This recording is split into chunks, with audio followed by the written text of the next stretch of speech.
What is up, YouTube? It's your boy Kendrick Youngblood. Today we're covering 7 of your favorite celebrities who are poets. Now some of these might surprise you, some of these you might have expected.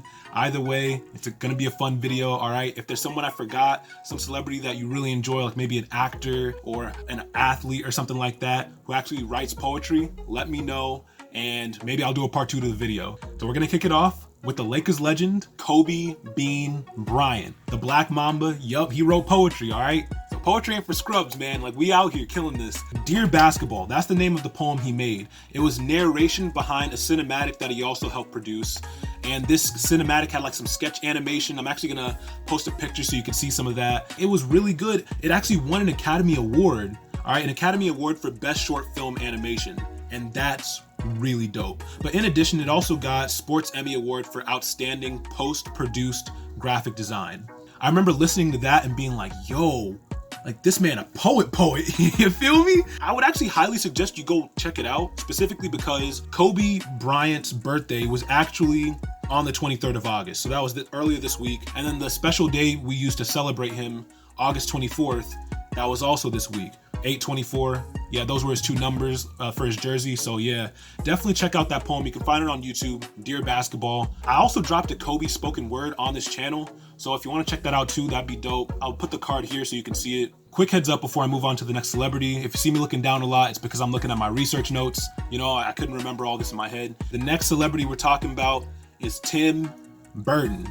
If you don't know who Tim Burton is, chances are you've seen some of his work. I'm talking The Nightmare Before Christmas, Coraline, James and the Giant Peach, Alice in Wonderland, the live action. He's the mastermind behind all those dark films. And guess what? His poetry is just as dark. I'm talking like, the title of the poetry collection is called The Mysterious Death of Oyster Boy and Other Stories. You kind of have an idea of what that's like. Now granted, it's actually a lot like Dr. Seuss poems, but a lot darker.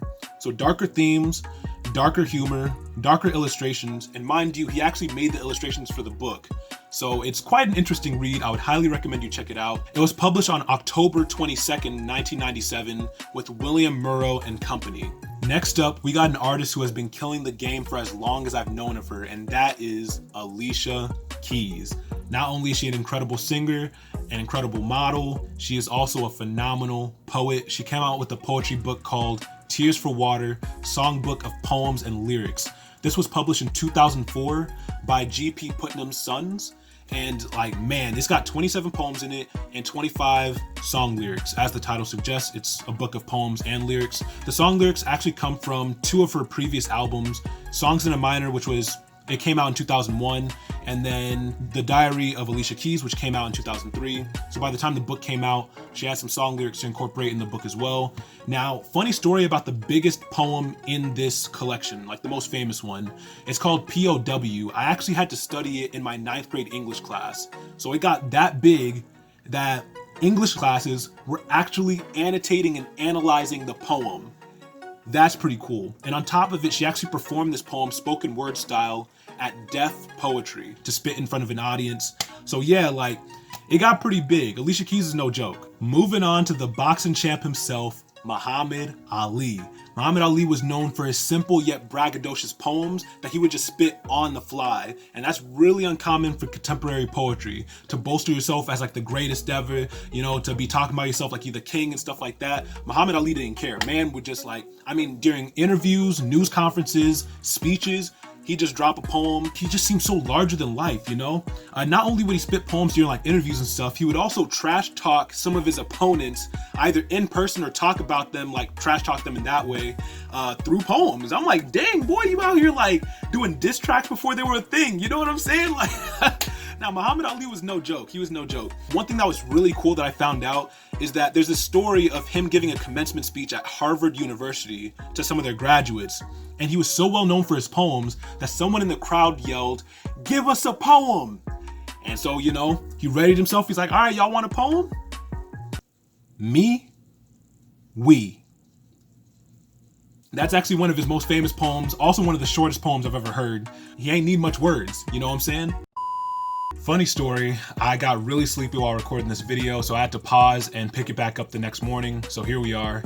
But we're gonna kick off the next person on our list. He's considered one of the greatest, if not the greatest rapper of all time. Y'all already know I'm talking about Kendrick Youngblood. Oh, no, no, no, no.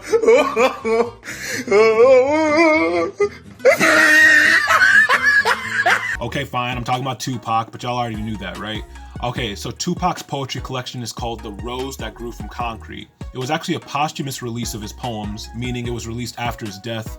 It was published by MTV Books in 2009. Now, The Rose That Grew From Concrete is also the name of one of his albums that was also released after his death, which actually contained a lot of spoken word poetry. But specifically, I'm talking about his poetry collection, his written word. There's 72 poems in total in this poetry collection, and these span from like as early as when he was 17 years old up until not long before his death. And these poems tend to be rather contemplative, self-reflective, autobiographical in nature. Yeah, you just kind of get like a good look at how he viewed the world through these poems. All right, next up on this list is a celebrity that is probably the best yet the most underrated poet. All right, and I'm talking Jill Scott. Her poetry collection, The Moments, The Minutes, The Hours, was so good that while doing research for this video, I actually ordered it from online. It was published in 2008 by St. Martin's Press, and it deals with blackness, womanhood, and sexuality. Most, if not all, the poems are written with African American vernacular, though if that's not what you're accustomed to, it's still fairly easy to read. There's also illustrations like paintings that accompany some of the poems. Jill Scott got so well known for her poetry that during the White House Poetry Night, she was invited by President Obama to perform, and has also performed spoken word for deaf poetry, just like Alicia Keys. Okay, the last up on this list is probably the most surprising to me, not necessarily because they write poetry, but more so because they have a formal education in it. I am talking about James Franco. He has a book of poems titled Directing Herbert White that was published by Grey Wolf Press in 2014. Okay, so apparently the title comes from a film adaptation of Frank Bidart's poem Herbert White that Franco directed. Directing Herbert White got enough public attention that Poetry Foundation itself actually invited James Franco to do a reading of the work. The poems themselves discuss Hollywood life, the complexities of fame, as well as the struggles of an individual artist. And while doing research for this video, I found out that Franco has an MFA in creative writing from Brooklyn College and an MFA in poetry from Warren Wilson College. And if that isn't enough, Directing Herbert White actually got appraisals from two well-established poets in Tony Hoagland and Frank Bidart. That's the list of 7 of your favorite celebrities who are also poets. If you like what you heard, don't forget to like, subscribe, comment below what other topics you want me to discuss. If I forgot any celebrities at all who are very good at poetry, let me know in the comment section. Maybe I'll do a part 2. I'll do a bit of research, figure all that out. I hope you enjoyed. I'll catch you in the next one. Deuces.